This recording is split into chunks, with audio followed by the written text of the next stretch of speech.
Hello, everyone. Welcome back to my channel. I hope everyone is having a wonderful day. Mel Foster had always believed love was about grand gestures. He wasn't the type to whisper feelings over lukewarm coffee or send heart emojis. No, Mel was a planner, a man of precision and presentation. And tonight, his plan was flawless. The rooftop of the Blue Orchid Hotel gleamed beneath a canopy of fairy lights. A jazz trio played softly near the edge, their music melting into the golden hue of the city skyline. The champagne was chilling, the roses arranged in a perfect spiral, 12 red, 1 white, just like Peg loved. Even the ring was engraved with her favorite quote, "We're not perfect, but we're perfectly us." Mel checked his watch again. 7 minutes to 8. Peg was never early, but she was never late either. Somewhere between her wild spirit and her laser focus lived a woman who always landed precisely on time, in life and in love. He paced, running a hand through his hair. He had practiced the speech, the kneel, even the pause before opening the ring box. What he hadn't rehearsed, what he couldn't possibly prepare for, was how fast his heart pounded now that it was real. When the elevator doors slid open, everything stopped. Peg Malone stepped out like she owned the skyline. Her hair, auburn and free, framed her face in soft waves. The city wind caught the hem of her emerald dress, making her look like a goddess who'd accidentally taken a wrong turn into Manhattan. Mel forgot his speech entirely. "Mel," she said, smiling, "this is... wow." "Not as wow as you," he said, his voice half choked with nerves. "Come here." She walked toward him, heels tapping against the marble, eyes wide with wonder at the setup, the lights, the music, the table set for 2 under a soft white canopy. "You did all this for me?"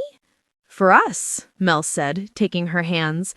"Peg, you've turned my life upside down in the best possible way. You've made me laugh when I didn't want to, and you've seen me, all of me, without ever flinching." Peg's lips parted slightly. Her smile softened. He dropped to one knee. The world hushed. Even the wind seemed to pause. "Peg Malone," he said, pulling out the ring, "will you marry me?" Her eyes shimmered. For a moment, Mel thought he saw tears. But then something shifted. Her expression faltered, just barely. A hesitation flickered in her gaze.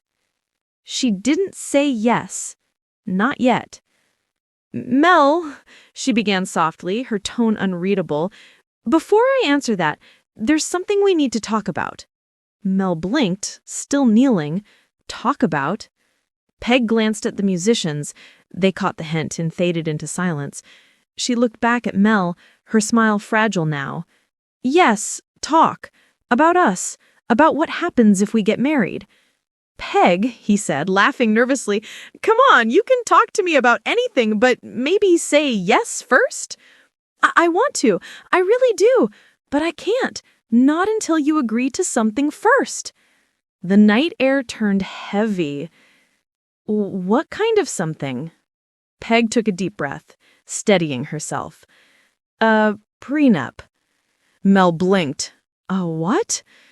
"A prenuptial agreement." Her voice was firm now, though her eyes still carried guilt. "If we're going to get married, Mel, you have to sign one." He rose slowly to his feet, confusion painted across his face. "You're joking, right?" "I'm not." She tucked a strand of hair behind her ear, the gesture as nervous as it was determined. "I love you, but this is something I need." Mel's hand tightened around the ring box. "You need me to sign a contract before you'll marry me?" "Yes," she whispered. Silence. Even the city seemed to stop shimmering. Mel let out a short, incredulous laugh. "Wow. Okay, Peg, help me out here.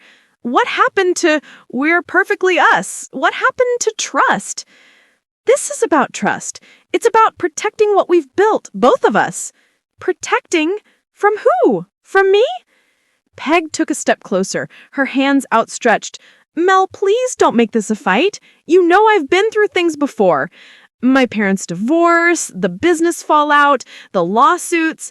This isn't about your parents, Peg, Mel snapped before catching himself. This is about us, and you're saying before we even start, you're planning for it to end. She flinched. That's not fair. Isn't it?